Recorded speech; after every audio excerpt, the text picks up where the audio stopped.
Suicide is a real and important issue for young people in Australia, and we as teachers need to have strategies to identify and prevent suicide risks. Let these facts about youth suicide shock you. Research has identified a number of factors and social conditions that are associated with an elevated risk of suicide, occurring at an individual, social, and contextual level. Individual risk factors occur at a personal level. For example, several surveys have established that up to 3/4 of those who eventually take their own lives show one or more symptoms of depression. Social factors increase risk of suicide for certain demographics.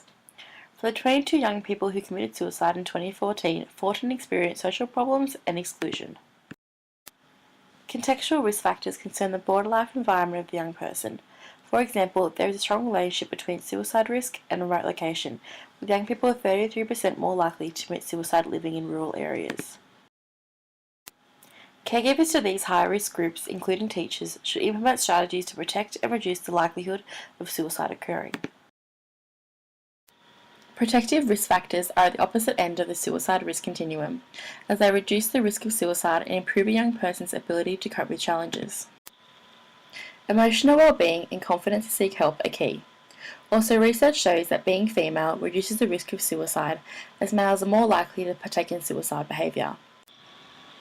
Social factors are crucial for a young person, especially their supportive and connected family.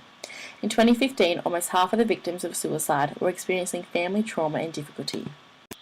It is key for youths to have access to support services, both in person and online, so they are able to talk to someone and feel like there is a solution to their problems. So, what can we do about it?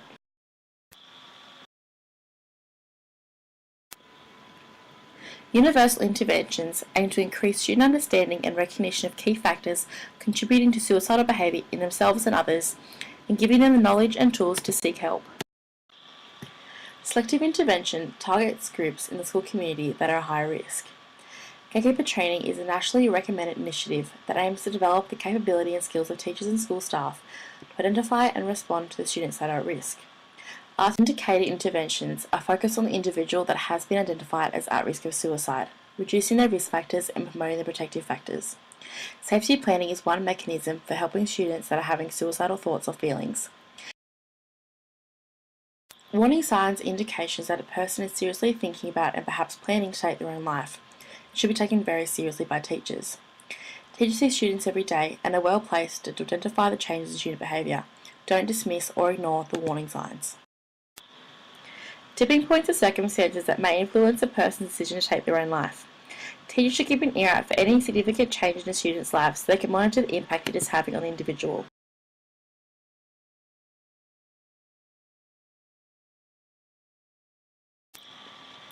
Do not be afraid to ask your students these questions directly, as it is the best way to assess their risk.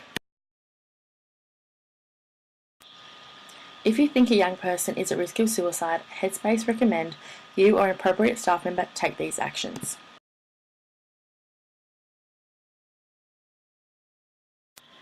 When a student does take their own life, it has a profound effect on everyone around them.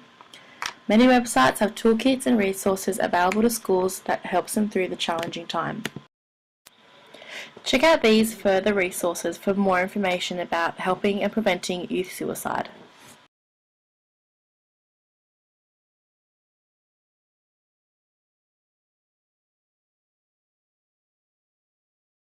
Created using Powtoon.